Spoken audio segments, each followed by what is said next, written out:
Okay, so I'm going to tell y'all this story, and you guys are going to be like, oh my God. So, one time, the police showed up at my house, and this was when I was living in California.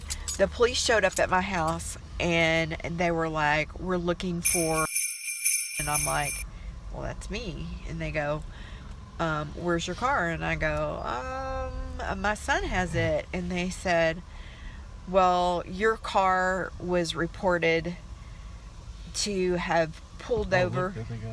some. Are they running? No, they're doing some modeling. Oh, they're taking pictures. No swimming. No. It's 67 degrees. I know, in the water. Okay, so I got to tell this story because I'm like getting off track. It's a story. And that's no surprise to any of the people that subscribe to me, because I do this all the time. I start telling a story, and I watch the playback when I'm editing, and I'll start a story sometimes and never finish it. So I'm sure that drives them crazy. But anyway.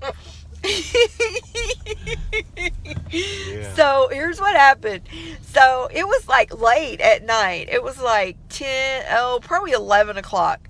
And I was just about to go to bed, and the police knock on the front door. And I think first they said, where have you been tonight, or something like that, or have you been home all night, or I don't know. And I was like, yeah, I've been home all night. And they said, well, we're looking for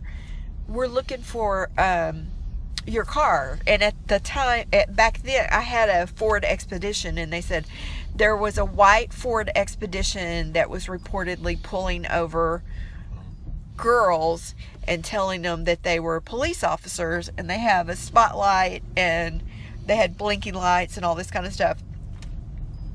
Well, earlier in that year, we had found these blinking lights in my son's room, and we had taken them away, and we had said, you can't do this. This is illegal. That you can't be running around like using these on your truck, and because he had a truck, and he had, oh Lord, the stories I could tell. He had wrecked his truck driving it through a field when there were a bunch of kids in the back, and allegedly he ran over a stump that nobody saw, and he pulled the whole drivetrain off his truck. Seriously, I'm not even lying. I'm sorry this is shaking, y'all.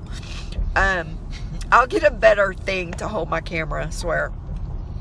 So he was in trouble for that, and then I stupidly let him drive my car, and I'll see Brian's face over here for Drive the truck.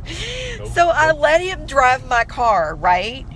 I let him drive my car, and so the police show up, and they're asking me, where I've been and all this kind of stuff, and I'm like, I've been home all night. And they go, well, then where is your car? And I'm like,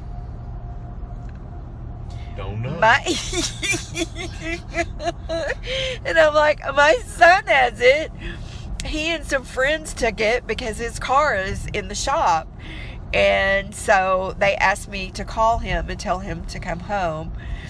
So I call him, and he comes home, and sure enough, he and his little friends had thought that was funny and cute to get, when they would see cute girls, they were getting them to pull over like that. They were on the strip, I guess, that all the kids drive on, and they thought that was funny, and it ended up being that they, I know, right? Back in the day when we were kids, if we had done something like that, it would have been funny, and we would have just been no big deal, right? Well, not anymore.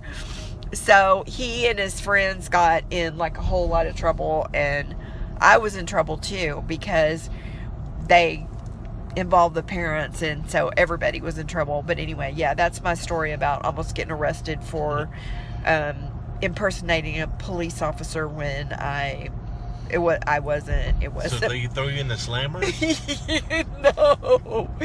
They didn't, but I had to drive down to the police station with I had to drive him down to the police station, and he had to apologize, and then they had to do some community service, but that wasn't the first time. But I have more stories, don't worry, there'll be more. Anyways, so yeah, that's my once upon a time story. So yeah, anyway.